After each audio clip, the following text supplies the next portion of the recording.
So, like I said before, you're the first one ever to bring a cooler. Yeah. Show your cooler, please. That's awesome. Always. So you did that. Cheers. First time ever. BYOB. I love it. Cheers. Gotta bring a cooler. It's hot out there, man. Hot weather hasn't even started yet. Well, you know that. How long you been in town? I grew up here, so, man, moved out in my 20s, but I'm 45 now, so at least 38 of those. Yeah.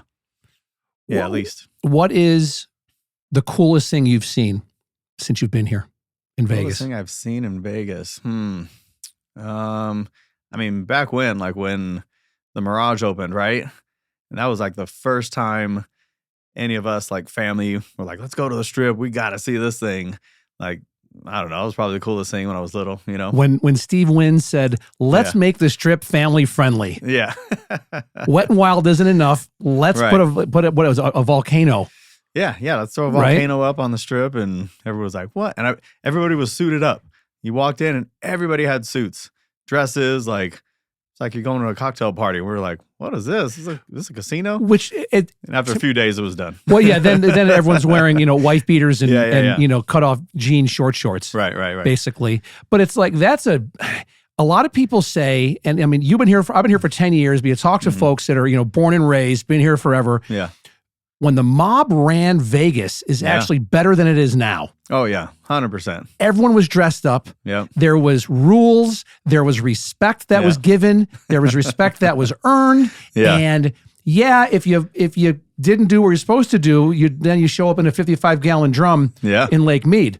No, my dad has been a bartender my whole life. So he's from Milwaukee and been here about 40 years or so. And yeah, back in the day, he would talk about, oh yeah, I got to serve some of those guys. But they're all super respectful and, hey, Ron, and like he knew them all and served them. And yeah, it was all good. There was an unwritten, all the guys I've talked to, it's all guys, that there was an unwritten code of respect. Yeah, 100%. That was given to all the people that, that came here, that all the performers that came here, the whole thing. And it was a lot of it was just on a handshake. Yeah. And that's how things were done. Yeah. But things were so much smoother than how they are now. Yeah, my dad ran a little bar off of Maryland Parkway way back when. I don't know what it is now, but it was called Poochie's. That's awesome. And there were nights where like I'd have to go with him because he'd be closing up, but there wasn't. He'd be like, "Hey, play the machine for a little bit while I clean up." So I was throwing quarters in. How old are you? Like I'm 45. No, how old were you then? It then was like 7 or 8 years old. Oh, that's great. As old as my son is now, and it's like, there's no way you could do that now, and not that that's a good thing to do, but that was just completely different. Yeah. It's not necessarily a bad thing though either. Yeah, I don't if you think think so. about it, there's worse things a 7-year-old could be doing and putting quarters in a slot machine at Poochie's. Yeah, he's doing math, and knows what. Exactly. This pairing up cards, This is way before Michelle Obama revamped math with Common Core. Yeah. You're putting in quarters into a slot machine. Right. That's hysterical. Yeah, it was awesome. What got you into real estate? So let's see, 2015. So Kirby was one of my best friends, Scofield Realty. He had run his own team prior to that and always kind of had trouble with somebody helping him kind of manage the business, right? Like, the accounting stuff, the admin stuff. And I was kind of good at that because I was in banking for so long. So 15 years with Citibank and, a couple other banks in between. And at some point, you're sitting at banks long enough, you just want to blow your brains out. And you're like, let me do something else. And Kirby would have come in after leaving, because he was in banking too. And same branch that I worked in, he'd come in with these checks. Yeah, man, close another one. I'm like, you dick. Yeah. And it was like, when you know somebody for so long, you're like, if he can do it, I can do it, Exactly. And it was kind of good timing. I was like, look, I'm out of here. I can't take this anymore. He was like, great, I want to expand and I need somebody with me, So yeah, it was kind of handshake deal, It was like, you do this for me, I'll do that for you. And, I'll show you everything A to Z. And he did. We started up and I started, selling on my own, but also kind of helping him grow his business and, be kind of like the right-hand man or the, hey, what do you think of this? Well, I think it sucks, or yeah, I think it's a good idea, and that's it. Just giving him feedback. And It's 8 years now, going on 8 years. Do you it just watch- goes by like nothing. Do you watch Ted Lasso? No. Oh, it's a great show. You Yeah. gotta watch Ted. It's on Apple TV Okay. with Jason Sudeikis, and he has I love his Jason. number. He's a soccer coach, football coach over in Great Yeah. Britain. Okay. It's a really good show. You'd actually like it. And his number 2 is Coach Beard. Mhm. You are Kirby Schofield's Coach Beard. All right. Sounds good. He respects you Yeah. and he trusts you, Yeah. and you can have conversations with him that nobody else on the planet could have that he would Sure. listen to. Yeah. Yeah.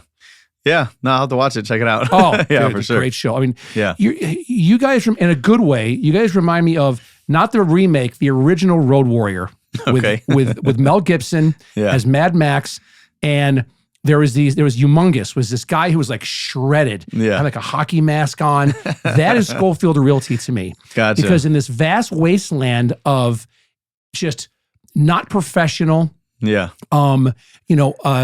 agents that are team leads or brokers that are putting stuff in their own name, which if that's their business model, I'm not Sure. faulting them. It's Sure. just, Yeah. it doesn't give credit to the people that are working the leads all the time. Sure. Yeah. Right. Yeah. And a different business model. I'm not throwing shade on them. I'm just saying it's how it is, Yeah. that you have perfected a business model Right. that not only rewards your agents, but also encourages them to succeed, Right. encourages them to recruit, Right. and they have mentors Right. that also are helping them out, Right. right? Is that something that Kirby came up with? Did you and him come up with that? Yeah, that was kind of us together. And yeah, so to my point, like 8 years now, right? And not once have I thought of, well, let me go to another brokerage. Let me see what's going on over here. Well, oh, let me check out these other teams. And like, it just never happened. And that's kind of why I had messaged you like, hey, I want to talk about this because a lot of movement, right? Like a lot of agents move around, and I've seen that now in the last 8 years, and kind of blows my mind a little bit. I wasn't really ready for that part of it. But yeah, the reason we started the mentorship was, Kirby's not a sit next to you and show you how to do things, kind of trainer. Like he trained me, which he was able to go, hey, get your shit together, go do this, go do that. Because we were friends already, you know what I mean? So I didn't take any offense, and he knew when to be hard on me and knew when to, ease up and go like, all right, cool. I remember the first deal I got into escrow, he goes, all right, well, good job. Now everything's going to go to shit. So let me know, when things go to shit. I'm like, oh, okay. So, and as soon as it closed, he goes, all right, well, let's get to the next one, And so that kind of set the tone, and we got going. But when it came to training other agents, when we finally said, okay, let's build this bigger and let's scale up, we're going to need more agents. I was the first one to go, look, and we were doing a little bit of property management then, back then as well. I was like, look, let's get rid of the property management stuff. It's taking way too much time. I go, let me start a training program, and each new agent that comes in, there should be, top 5, top 6 things that we want every agent to know as far as like how we do things. And he goes, yeah, that sounds great. And so we started, it was probably close to 3 years ago now. And it wasn't good. You know what I mean? Like it was, kind of just from scratch. It was like, here's the RPA. Here's what we want it to look like. Here's the listing agreement. Here's what we want it to look like. And all this stuff in between. So it kind of started there, but we knew enough to know that, all right, Kirby's not good at that, but I can do that. So I told him, like, you put it together, tell me what you want in there, and I'll, relay it to where it's people can understand it, and I can be patient enough to, field the questions and all that stuff. And it was probably about a 6-month run of that. And then we said, okay, this is going well. And then we brought a couple more agents, right? Mikey was the next one, Thelma. And so, yeah, each time we added that role, it was kind of like, all right, these are people that we trust can, keep this thing going the same way. And every day since then has been like a tweak here and there. And just recently we tweaked some more, you know what I mean? Like it's a constant just adjustment of how do we want this to go for every new agent that comes in, And yeah, it's a nonstop work in progress. What are some of your recent tweaks that you've implemented? So recently I finally went, look, the first 10 leads that a new agent comes and works, I want them sitting across from me when they do that. So at least that first 10 is, they all get the same, right? I tell them the same thing. I show them the same thing. Click here, this is what you do when they say this. So at least that first 10 is consistent. After that, they go with their mentor, and it's really case by case from there, right? It's they all know once they leave me, you know, you can come to me as a backup or I can be your direct mentor. But if not, like your mentor's job is to run case by case with you. So, hey, what do I do in this situation? Not what button do I click? And, you know, how do I call this guy? And how do I text? And when do I text next? All that stuff. So yeah, that was the most recent one because I just got tired of, you know, all over the place. It was kind of, you know, some people got it and some people didn't. And, you know, they'd get up to 100 leads and it's all over the place. And so, yeah, it was kind of more just a system, you know, training up front. That first 10, let's get that done consistently the same way for every new agent. If I started with you today and I'm a brand new agent, you're going to train me and you guys are going to send me leads and all that, how long until I get my first paycheck on average? You know, we've seen it as early as 30, 45 days. But I think what we're learning is some people take longer, right? And it's okay. Like it's okay for them to take longer as long as they're doing everything we show them how to do. System-wise, script-wise, you know, even the showing process, like we have a training for that, you know, it's like, do it this way and promise you won't screw it up, you know, there's a reason behind everything that, you know, we show you how to do.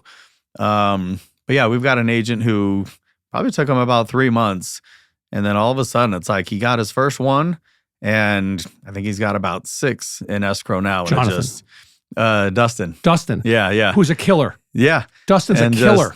And for a minute, we were like, well, how's it going to happen? You know, like we see a lot of social stuff, a lot of, you know, and I think it just took that first one to get into escrow, get through it. And now it's like, he's on fire. So, he is somebody that is going to be one of your top people. Yeah, we're thinking so. Very soon. Him and I talked a couple weeks ago and that kid's good. Good. Yeah. But you're creating an ecosystem there to succeed. Yeah, we're trying to. I mean, you're doing it. Give yourself some grace, my friend. You're not trying. You're doing it. Right. You are. You're doing it. I mean, I guess I would say we're trying because everywhere we look, it's like, man, we could have done that better. You know, I could have said that better. That training could have been a little bit better. And you know, the whole focus of coming on here was when we see certain agents leave, right, and they've been successful. I'm losing sleep, right? I'm like, why would somebody leave? You know, if they're doing so well, like, why would they leave? And for me, it's like, I've got to take responsibility for it, you know, and it's got to be one of those things where you go, well, you know, all I can control is looking at the mirror and saying, I could have done better, right? Like I could have done better with that agent when they first started or into their first year, into their second year, whatever it is. And yeah, I think that's what, and Kirby's the same way, right? Like he's always first one to go like, man, I fucked that up. Let's do better next time. Or, you know, he's telling me, I'm telling him. And yeah, more recently, like we've gotten real personal with like, how do we get this even better? You know, like it's good, that's great, but we still look at each other and go, we suck. You know what I mean? Like it's got to be way better than this. So yeah, it's one of those things. I mean, I know why people leave, right? There's splits, there's, you know, certain things that agents want to do. And they're like, well, I don't think I can do it here. I need that big brand name, you know, I need, you know, whatever it is, or somebody just gets in their head and there's no turning back, right? By the time they come in and they go, hey, I want to transfer, like they've already made the decision. And so all you can do is like, how can I make it better while they are here before they even get to that point? And like I said, for me, it's been going on 8 years and I haven't thought once of leaving anywhere, you know? There's an agent that, not with us, but that I'm doing a deal with. I think it's the third time we've done transactions together. I think twice I was on the buyer side and once I was on the listing side. And I looked and it's the third brokerage that she's been with. And she's really good. And like, when we're done with this whole thing, I'm just going to call her and go, why do you move around so much? Like, just tell me. And, you know, obviously I'm going to try to get her to come over. But yeah, it's kind of fascinating to me. It's frustrating at the same time, right? And I get it, but it sucks when it's like you have that personal connection with that agent and they just leave one day and you're like, man, what happened?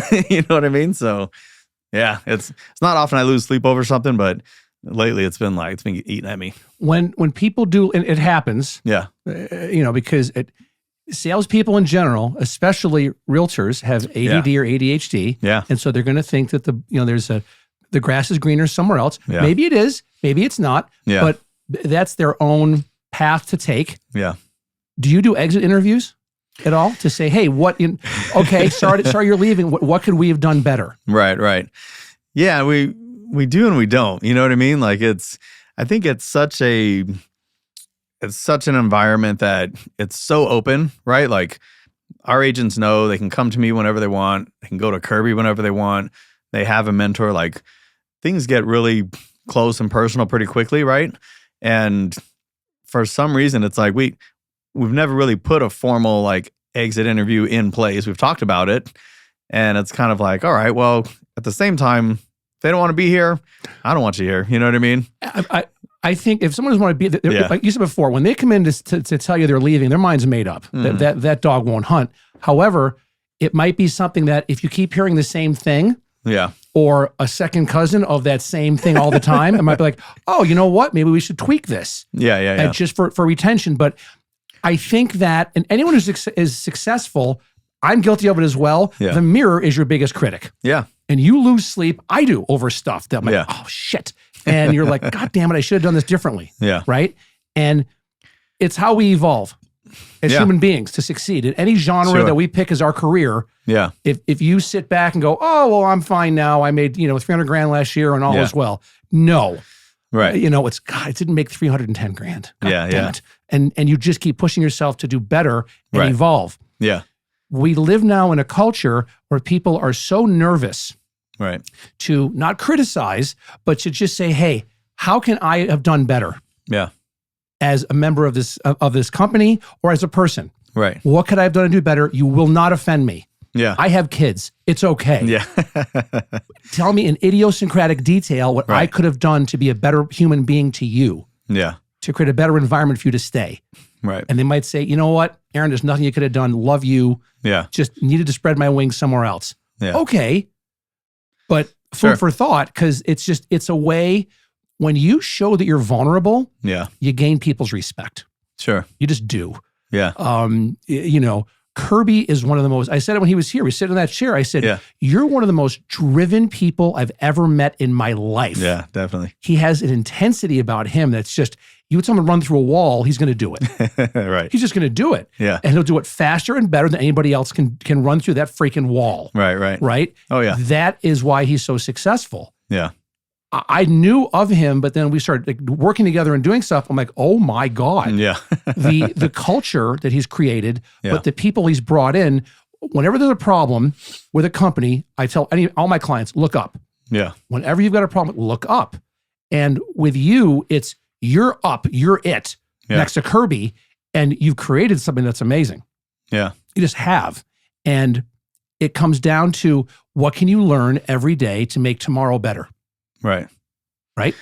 Yeah, it's one of those things, at the same time, I look at it and I go, all right, well, if you were an agent, you were successful and you said, hey, Aaron, you did great, but you still left.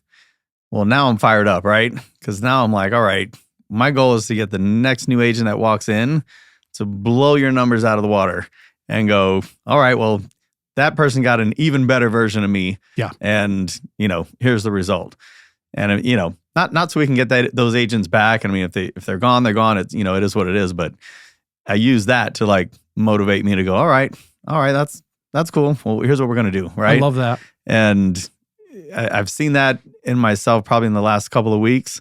And it feels good. Like the new agents are getting a better version, right? That little tweak of like the first 10, as I want every single one of them. I don't care how many come in at 10 in a week, then I'm going to have 10 1-hour sessions of one-on-ones. Here's your first 10 leads and let's kill it, And we can feel that kind of starting to gain some traction, Walk me through, because it's very unique, Aaron. Walk me through the training process. Sure. From when somebody comes in the door, you train them, they're then assigned a mentor, the whole thing. It starts with Asha, right? Who's amazing and who Kirby kind of found and, took a liking to. And she does the onboarding, from the interview to getting them in the door.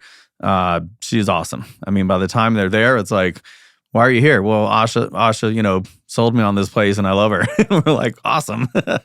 So she gets them all onboarded, so system-wise, all that stuff's up and running. By the time they sit with me, it's, here's the first 10 leads. Here's the first 10 people you're going to call. Here's why you're calling. Here's the script. And we're doing it together, right? Like I say an hour because 10 calls, when you do it the way that we do it, and it's your first time, it's not just the call itself. It's, all right, well, here's the thinking behind this. Like, here's our, follow-up boss. And here's the 10 times this person told all these other agents, not interested, don't call me, got an agent, don't worry about it. And yet they're on our site, they're looking at something, and here's the reason you're calling. And over and over again, we get somebody go like, yeah, that person said they're ready to go, their credit sucked, and now they're, feeling better about themselves. And so 10 calls will take an hour, right? But there's times where I'll call some of my leads as they're calling theirs, and I'll go, all right, that call is pretty good. Let me do one. And then I'll call and, script it a little bit differently. And a lot of times they're just looking like, how'd you get that guy to say that? You know what I mean? I'm like, yeah, I've made enough calls, you know what I mean? To know what this guy's going to say before he says it. And I know what to say next. And so it's kind of getting them in that mindset. And then from there, it's like, okay, well, 9 of these people didn't answer. 1 did. So tomorrow you're going to have 9 more calls and you're going to call them all until somebody answers or tells you something. And so a lot of times it's day 2, day 3, and they're going, well, am I still going to keep calling these same people? And you're like, yeah, you're still going to keep calling the same people. Okay. And they either get it or they don't at that point, right? And you go, okay, let me load up 20 more. Let me load up 30 more. And guess what? That means 20 more tomorrow, 30 more, all these calls are going to keep coming up day after day after day. And I mean, the ones that kind of get it after like day 2, day 3, and they're like, yeah, give me more, man. I want, give me 50, we give them up to 100, right? And it's all just priority alerts, people actively on the site. But once they get going, it's like, all right, you get 2 to 3, legit people ready to go that you can go out and work with now. Out of that 100, like, you should want 100 more. You know what I mean? Like, you should want more and more and more. And now it's a matter of just managing your time with who do I work with, at what phase that they're in. And like I said, at some point they get with their mentor. The mentor is kind of a little bit relieved because they're like, all right, I didn't have to do all that, first hour stuff, which is sometimes a little bit draining. And they can keep the same sentiment, right? They're like, all right, your job's to go out and get these appointments now, meet some people, do some showings, and, come back when you've got somebody who's really ready to go, and I'll guide you through that part of it. Interesting. And now, where are you getting your leads from? So it's Ylopo. But I mean, within our database, it could be anywhere. I mean, there's Google stuff in there from 3 years ago. There's pre-foreclosure stuff from when Kirby and I, did pre-foreclosure Zillow 7-8 years ago. You know what I mean? And we've targeted them all through Ylopo. So at some point they end up on the site and it's a new lead to you. You know what I mean? If they just looked at a house last night, then you're the one calling them today. Like, who cares what happened in the last 6 or 7 years, Exactly right. And then Zillow Flex, but that's later, right? They don't touch that until they kind of show proficiency in being able to do that part of it. And then by the time they're on Flex, it's like, all right, this guy's calling you today. Like, he's getting transferred today to go see the house, to go, do what they got to do. So it's a progression. It's kind of top of funnel to bottom as far as the leads that they're working, So when people start, they're getting 10 leads and they're working with you. Yeah. Right. Up to 100, but really it's 10. Yeah.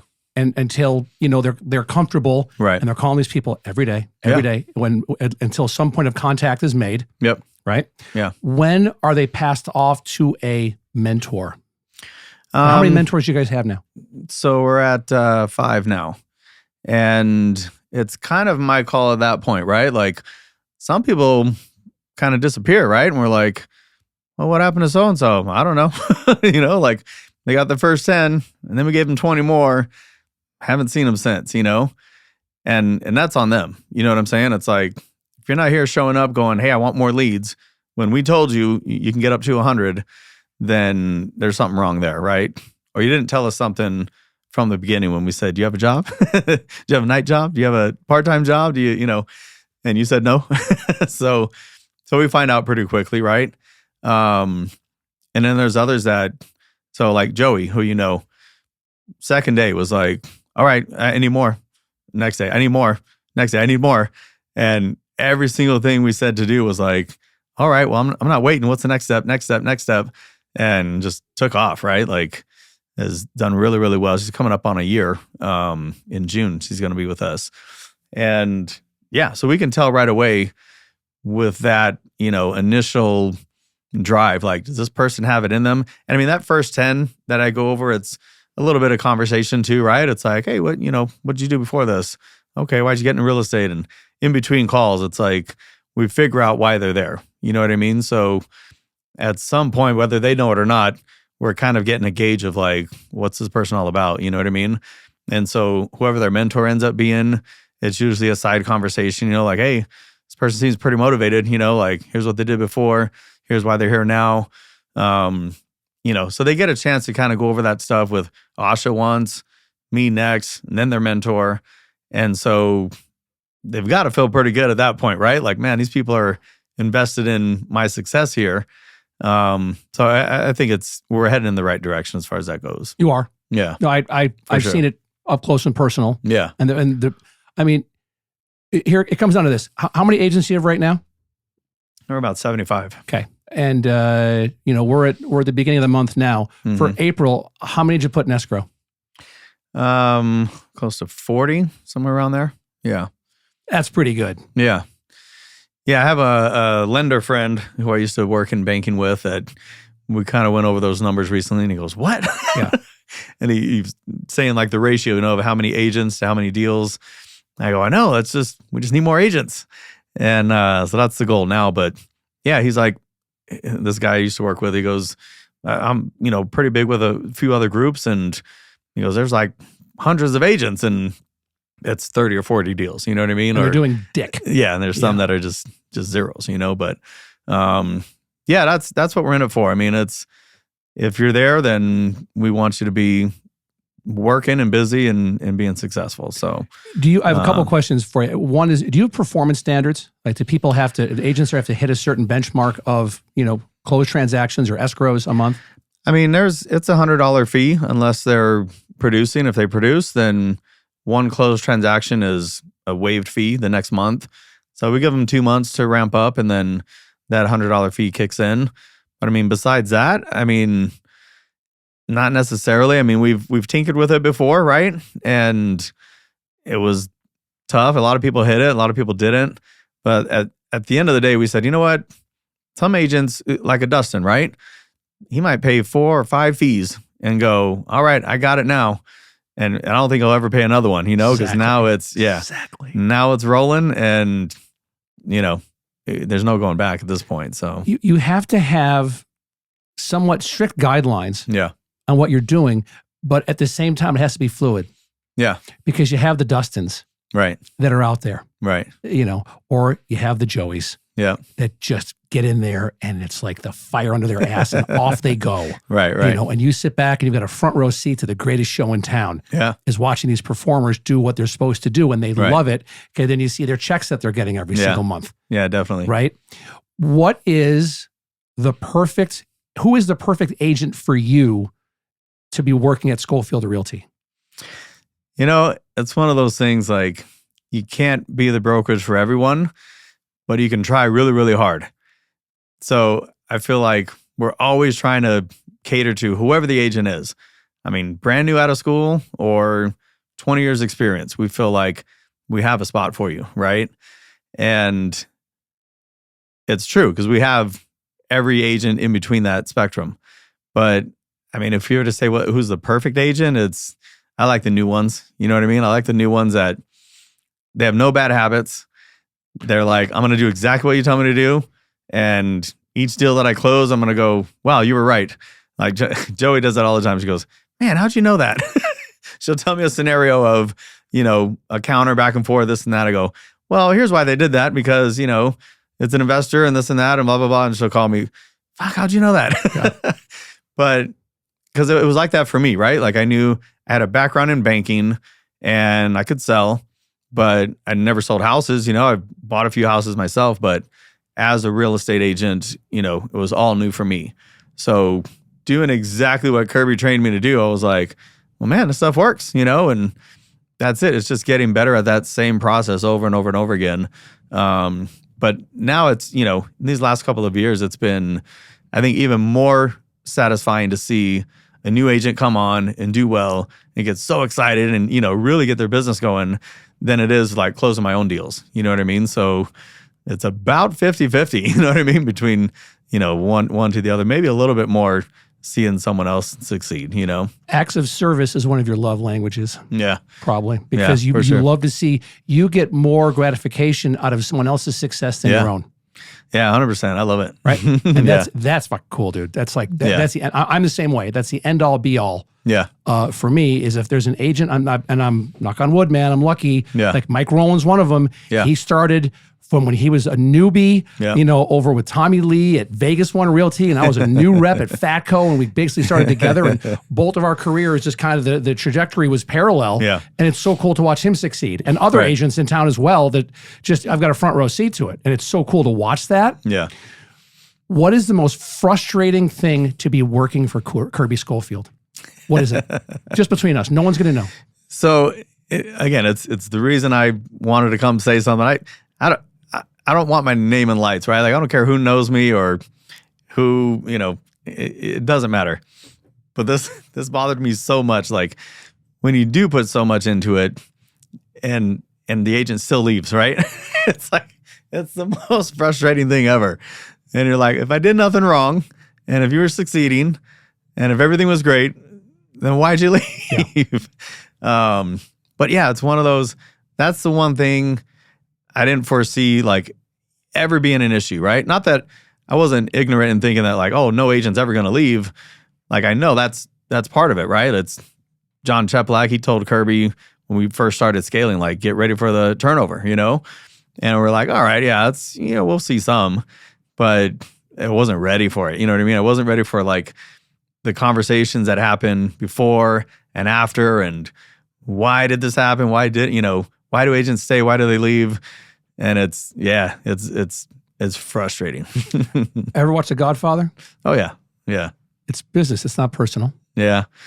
But it is personal, It is, but yeah, they're on their own, whomever they are, sure, they're on their own path, yeah, Aaron. And all you can do as the Uber mentor and the Uber giver is you wish them well, you give them an HR appropriate hug or high five, and off they go. And the thing is that a lot of times they'll probably circle back in time and come back and go, you know what? We thought that XYZ was the way to go. It's not. Yeah. And so they have nothing but, again, this is a very small town. Sure. You want more people saying nice things about you than not. Right. And so when the brand comes up and your name comes up as part of the brand, they're saying nothing but amazing things. Yeah. And when someone says, how come we're not there anymore? Say, you know what? It wasn't a good fit for me anymore. Yeah. But when I started, it was the best place for me. Yeah. There was no other place I'd rather be than Scofield Realty. Yeah. And that's all you can do. Sure. There's the numbers are down now. I think it's like 12 or 13,000 agents, which it should be like 6 or 7, but it's getting there. Yeah.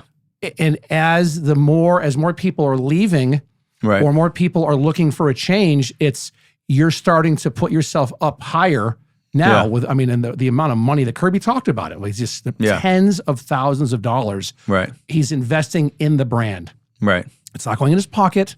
Yeah. He's putting it right back in the business. Right. Which is the coolest thing about being a solopreneur. The way Kirby's doing it is he can do that. He doesn't need corporate approval. Yeah. He doesn't have to go to get someone to sign it. The CFO doesn't have to sign off on it. Right. He's it. Chef, cook, bottle washer. He's it. Yeah. And that to me is like, you're agile. Yeah.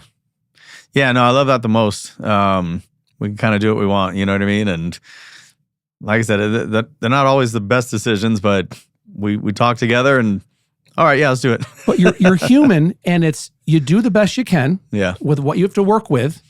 Are you going to hit a home run every day? No. Yeah. Are you going to get on base every day? No. But you're going to learn. Yeah. And you're going to be better the next day and the next day and the next day. And you just keep refining what you're doing. Sure. That's it. And now, like, what are some incentives that are being offered to agents that want to come over or that are considering, a change?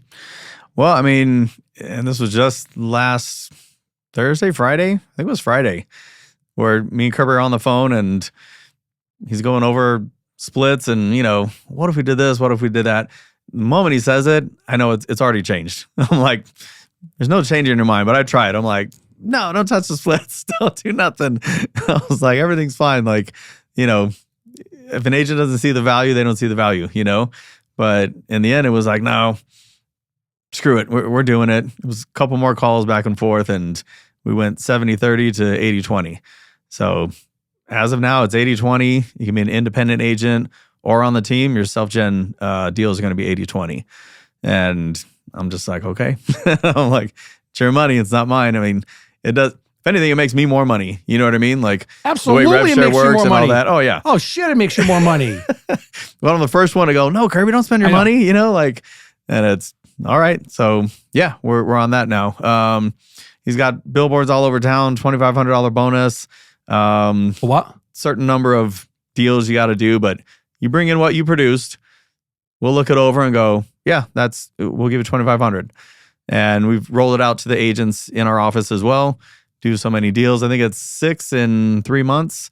That's a $2,500 bonus. So Dustin will probably get it. Joey will probably get it. Oh, hell yeah. I think Jonathan's on pace to get it. There's a few agents going like, oh, I'm getting that.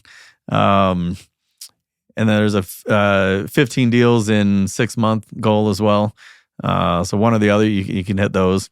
But yeah, who's giving out money like that? You know what I mean? This is what I tell every agent. I go, take Kirby's money. Yeah. He's giving it to you. Go take it. He wants you to. There's a bonus. There's a incentive, whatever. Just who cares? Go, I've never seen a more multi-tiered incentive. And like we're both in sales. Mm-hmm. We're driven by money. And if anybody tells you they're not, they're full of shit. And it's relationships. Yes, it's helping others. Yeah. But it's also, we all have bills to pay. Yeah. I have an ex-wife and 2 genetically superior children I got to pay for every single month. And I love all of them still. I still love my ex. She's great. Yeah. But I'm driven by performance and driven by money. And what you and Kirby have done on multiple, levels to incentivize your agents. Yeah. Whether it's a sign-on bonus or if they recruit somebody to bring them in, it's bananas. Yeah. And that's the thing where it's like, Kirby's like this mad scientist. Right. He is, with all the beakers, and he's mixing this potion together and doing this. And does this work? And is this work? And this does nothing. This blows up in our face. Right. But this one works. And this one works. Yeah, yeah. The only way you can tell if something's going to work is by failing and failing forward. Right.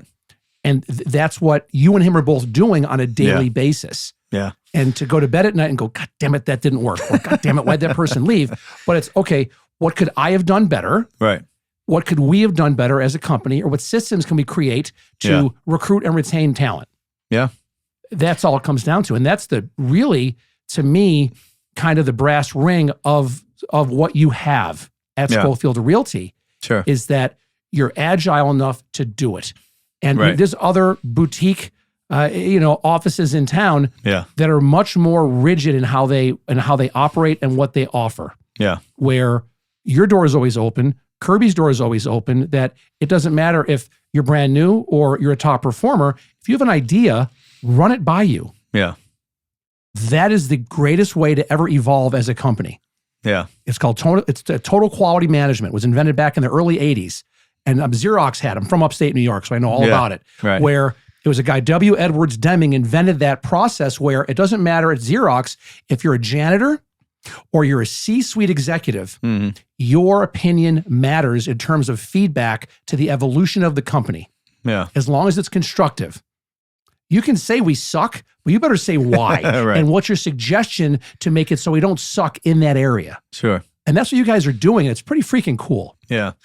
No, I enjoy it. Like I said, I've never thought once of leaving or doing something else. And that's a testament to how we run it. And just the fact that we started out as friends, you know what I mean? And now business partners. I mean, we got to remind ourselves sometimes like, hey, should still hang out sometime. You know what I mean? Like it's awesome. And it's funny. It was maybe a few months back and I had mentioned to him like, hey, let's go. He doesn't drink anymore, but let's go grab a drink, and we went somewhere, grabbed a drink, and the whole time he's like, so what's up? I'm like, what do you mean? He's like, well, what's wrong? I know something's wrong. I'm like, no, dude, I just wanted to get out of the office for a minute. He goes, that's it? I go, yeah. He goes, oh, okay, cool. He was so nervous, like, oh man, something's going wrong. Aaron's leaving me. But that's like, his brain is always evolve. Right. It's Kirby's brain. Yeah. And it's a thing to behold. For people that haven't seen it, it's a thing to behold to watch him in the zone doing his thing. Yeah, that's nuts.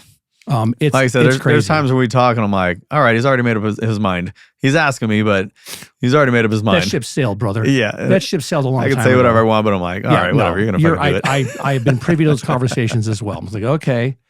Let's talk for a little bit about, you have your own book of business. Yeah. Right? Do you have a certain area of town that you specialize in? Are you all over the place? Buyers, sellers? Kind of all over the place. So I tell new agents this all the time. The first 2 years, I did nothing but leads. I didn't close any of my own sphere, right? Like, I didn't want to. I didn't want to deal with my friends or my family or, you know what I mean? Like, it was all leads. I was like, it's right in front of me. There's the number. There's the address. Let me call them. And it took off quickly there, right? By the third year, then it's kind of like your friends and your family go, hey, you're pretty good at this. Can you help me out? Like, I can remember my sister asking me, who I was like, there's no way. There's you and your husband, you're never going to sell your house. They bought their house new on the east side and been there for 25 years. So they'd ask to go see houses. And I go, oh, this is a complete waste of time. But yeah, let's go look at it. And finally they're like, all right, we want to sell this and we want to buy ours. And my sister kind of half joking was like, well, you should be doing it for free. I was like, well, no, I'm not. So let's, rethink that. But yeah, then it was, referrals, and I've gotten the weirdest referrals. I mean, I've gotten, oh yeah, I was getting my hair cut and this guy gave me your card and said to call you and you could help me sell my house. I'm like, cool. I have no idea who that was, but awesome. Like that's exactly why you stay in it for, as long as you can, because you're going to get them. But I mean, area town, I don't know. I like the old stuff, like I bought my house on the east side and 89120 and love it. Like we got painters there right now doing stuff, and it's been the whole year, like getting stuff ready and fixing it up. Like I love the older stuff. And when I show people houses in the older neighborhoods and they like it, it gets me excited. I'm like, anybody can buy in Summerlin or Henderson and all that stuff. Like, yeah, it's all right, but let's go buy an old Vegas house. There's something sexy about getting an older house and making it your own. I love it. My whole street, it feels like, is getting renovated, which is super, super cool. That's awesome. A lot of people still have grass. You know what I mean? Like, we have grass and, God bless. Yeah, I'm like, well, suck it. So I had a buddy of mine text me yesterday. Yeah. And I think like his brother's looking to buy a house or something like that. And so this guy texted me yesterday and he said, when are prices going to come down? Yeah. What's your answer to that? My answer is they're not. And my backup to that is name another town that has as much going on as Vegas does right now. Like, what other town can say they got a football team, they got a hockey team, they're getting a baseball team, they're going to get all this other stuff in the span of a 5 or 10 year period? Like, it's just not normal. You know what I mean? And you can't look at it and compare it to any other place in the nation. I mean, we got stuff going on that I've never even heard of. You know what I mean? Like, conventions going on where I'm like, what are they meeting for? Like, convention center doubled. People aren't even hardly aware of that. We've gone from 2 to 4 million square feet of convention space. Oh man, that happened when they passed the referendum to pay for it's all the entertainment tax, it's all the hotel tax to pay for Allegiant Stadium for the football team. Yeah, that was also like a multi-billion-dollar thing that got passed. Yeah, no money out of our pockets being residents here. Right, but it paid for a enclosed stadium for football, and now we're getting the Super Bowl next year, and basketball's next. Right, that's a given. They've already broken ground on high-speed rail from LA to here. Yeah, that's already broken ground. That's going to happen. Right, and I think you're right. My reply to him was, prices are not going to come down. Right, they might stay where they are, but just shut up buy the house. Right. And if you're not in love with the rate you're at, do rice and beans for a little bit. Yeah. The rates will probably come down a little bit, then refi in, 2 or 3 years. Yeah. And then you're good. But for us to have the 2.4%, 30-year fixed, that was a Halley's Comet moment right. in Vegas and nationwide. Yeah. That's not going to happen in our lifetime. Right. Maybe our kids, our grandkids will see it. Yeah. But we're not going to see that again. Right. Where that's going to be in, a national thing. I mean, now, my God, they're doing 40-year mortgages. No, I know. 40-year fixed. I'm like, what? Yeah. But I mean, that's where we're going now. But prices aren't going to come down. Right. I don't think, right? No, I don't see any signs of it. I mean, stabilizing, that's one thing, but coming down, it's like asking, like, when's my rent going to go down? Like, never. Your rent's never going to go down. And on top of all that, 3 to 4 people an hour, 24/7, are moving here from California. Yeah. And they are, LA County's double. Yeah. Our home price, it's double, and it's about a 31% cost of living difference when you cross the state line from California to Nevada. Yeah. Yeah, it's insane. So as long as that's going on, people are going to keep coming here. Yeah. What's your feelings on inventory? I mean, I bought when inventory was pretty low and it wasn't too crazy, right? It's just we have such an unfair advantage as agents, like we can read all the notes and kind of know scenarios above and beyond what a normal consumer, is looking at. But to me, it's kind of just case by case, right? Like each house is within its own kind of like tiny inventory bubble, right? And it's like, well, this house, nobody's looking at. There's a tenant in there. It's paying 2%. No agent wants to show it, but we can. Like, let's go check it out. And I've sold so many houses where the photos looked like complete shit. And it was like, let's go look at it. Let's just walk through. And you know what? Nobody's looking at this thing. And it's the price that you want. It's the area that you want. But guess what? You swiped left when you saw it. You know what I mean? And it was like, nope, not that one. And then we walked in and we saw it and we went, all right, well, when these people leave, this would be great to fix up and do whatever, So to me, that's what it is, right? It's like, whatever the inventory is, let's find the property that's going to work for you, and let's find the stuff nobody's looking at, and that's worked really well. The narrative that worked maybe 3 or 6 months ago isn't the same narrative as it is now. Yeah. In terms of the market and inventory and availability and all that stuff. Sure. Things are fluid. Yeah. And it's your job as a realtor to shepherd these people through the fluidity of the real estate market and the process. And you back it up with data to go, okay, I know that you saw something on the internet because everything you read on the internet is true.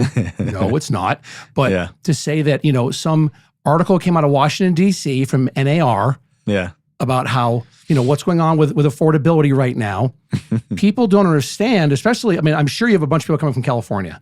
Oh yeah, that you represent. A lot on of your family own. out there too. So and so Oh yeah, right. And people have to understand that even there's certain micro economies all over the country, even within the greater Las Vegas Valley. Right. Henderson is different than Spring Mountain. Is different than Aliante. Yeah. Is different than Summerlin. Right. And there's hundreds of micro economies even within zip codes. Sure.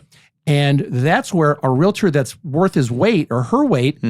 They know those little, economies that are going on. Right. And there's hundreds of them. Yeah. No, there's a ton. Yeah, that's the best part. When you actually get a client who can kind of just listen, at some point, when it starts out, especially like internet leads, it's like, all right, cool. Yeah, we'll do it your way. And all right, maybe we even write an offer or two. And wow, that sucked. We didn't get those ones, but hey, let's try this out. And then you just kind of, you slow play it a little bit. And then at some point you're like, you know what? I bought my house. Here's what I did, and nobody was looking at it. Here's why. I love that. Here's a few houses, and a lot of times we're going through a list of properties that they deleted, right? They're like, well, no, I didn't like that house. Well, why not? And then they go through it. It's usually the photos, right? Because photos suck. And there's usually something we can pick out that's like, well, yeah, that's worth a look. Let's go take a look at it. And yeah, once they start listening to you, it's like, that's when it gets really fun. That's the part. And how often, I guess, does it take? Like a month, 2 months, weeks? I know everyone's different. Yeah. Right? Yeah. But what do you know this for a while now. Yeah. When is that barrier broken when they finally go, okay, Aaron, we don't know shit. Yeah, yeah. I'm a dentist and my wife does has a foot spa, over in Spring Mountain. And so you're the expert. What should we be doing that we're not doing? Yeah. I mean, typically for me, it's maybe about a month, right? Like we've done it their way for about a month and we've probably put some offers in and just got killed, and then it's like, hey guys, let's try to switch this up, When I first started, we had an agent who's still there, Kevin Cotton, really, really good agent. Kevin's great. And he told Kirby, hey, I can't deal with these clients anymore. They're driving me nuts. So Kirby calls me and I'm new at that point. Hey, you want these clients? Kevin doesn't want them anymore. Yeah, sure. So I took them on. I tell the story all the time to new agents because I'm like, when you're a new agent, like you'll take that client because you're like, yeah, I got nothing going on. You will. Yeah, you want to see more houses? You're pre-approved. Great, great, great. And I swear, I kid you not, it was probably close to 2 years before we actually settled on something. They bought it, closed, and everything was done. And I was like, if I got that client today, I don't know. Like, maybe. You wouldn't take them. Maybe I'd go, hey, so-and-so, want a new client? But you have people that, Dustin. Yeah. Would be perfect. I mean, the way that kid has talked, like how he handles objections. Yeah. Yep. He is the quintessential professional. Mm-hmm. He never loses his cool. He maintains his integrity. Yeah. Every time. Yeah, very cool. You do that, you're bulletproof as a realtor. Yeah. You're fucking bulletproof, my friend. Yeah. If you do that. And that's how he's been trained. Yeah. Over at your office. It's fantastic. Yeah. Because that's unheard of. Right. Yeah, no, it's cool to see. We're starting to see agents now. We're encouraging more agents to work together, right? We're like, hey, don't ever lose a showing because you're busy. Get another agent. Have them do the showing, you guys split it and, return the favor when that, roles are reversed and all that. And we've seen a few start doing that. I've started doing that and I'm just like, you know what? I'd rather take half and get something and, have another agent go do the showing and I'll do the contract, whatever it is, and we're starting to see that gain traction now too. So we're like, all right, this could definitely work out. And I know for me, it's like, I really don't care. At the end of the day, it's like, as long as we can get more deals, it helps you. It helps me. It's the same as getting rev share off of a deal, splitting it with them. You know what I mean? Like whatever we can do, it's all a win. What's the average commission at your office? Man, it's hard to say because we take everything. You know what I mean? But average maybe 6,000. Okay, so around there, $6,000. Yeah. So if the thing is, if you tell somebody, hey, you're going to make $3,000 off of this, or you get nothing. Right. What are you going to pick?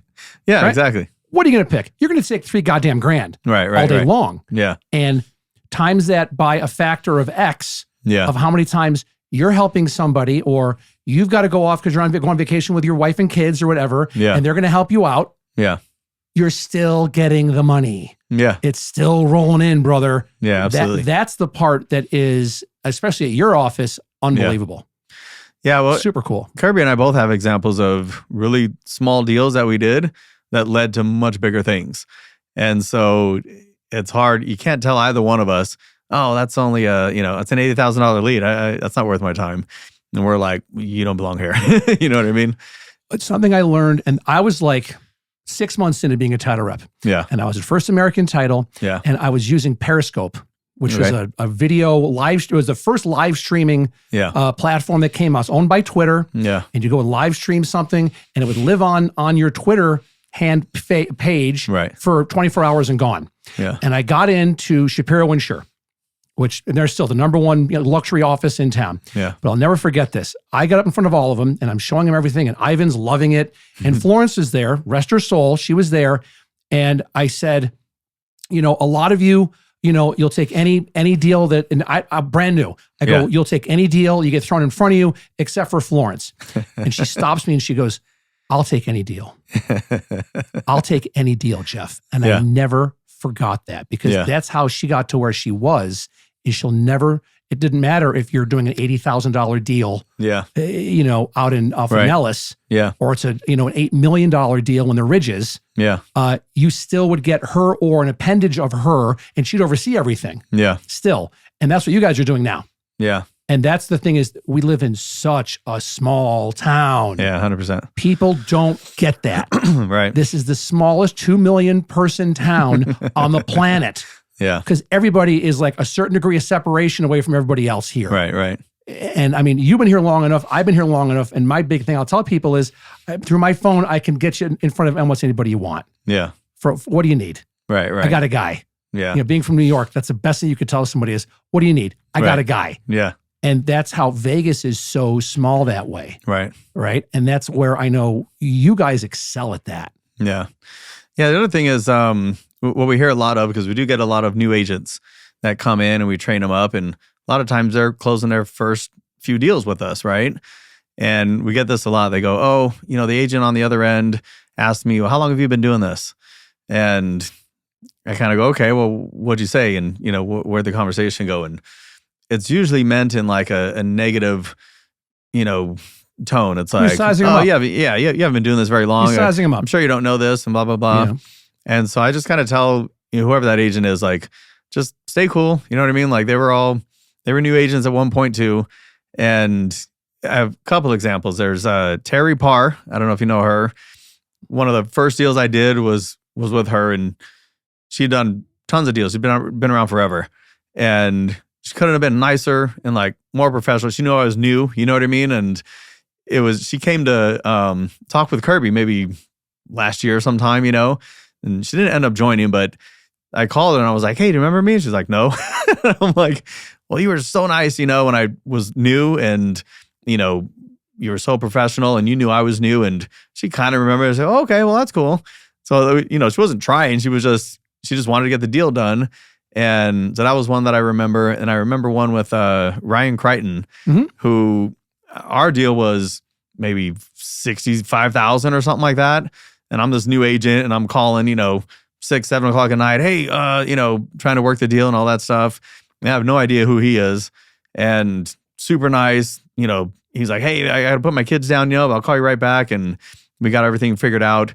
Then I'm driving down Pecos right before Warm Springs, and I see one of his listings, and it's this, mansion. And I'm like, oh, $3 million. That's that same guy that I just talked to.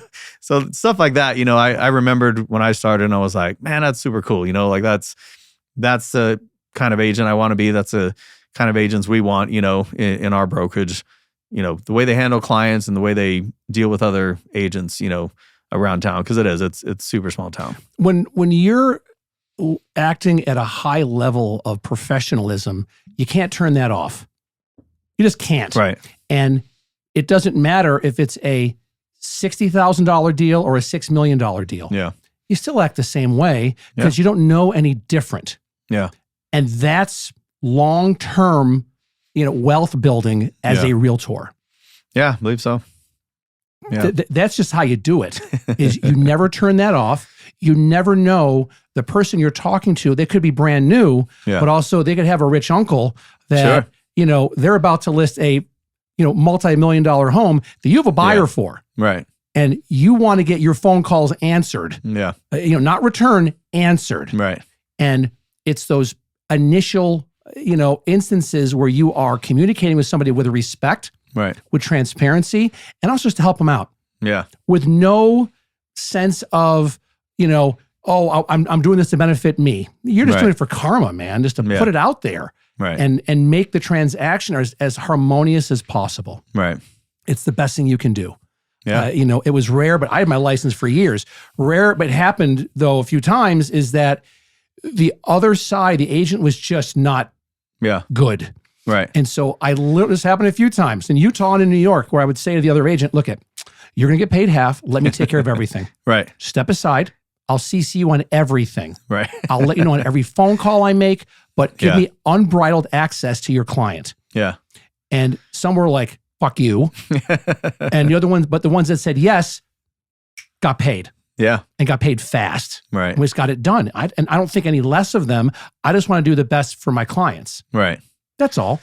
Yeah, that's it. That's all you can do. That's all we can do. And now things are changing even more. Yeah. And they're saying, recession's coming. Well, it's already a recession. Yeah. I'm sorry, but we're in a recession now. Right. And it doesn't matter who gets elected president. It doesn't matter. All that stuff.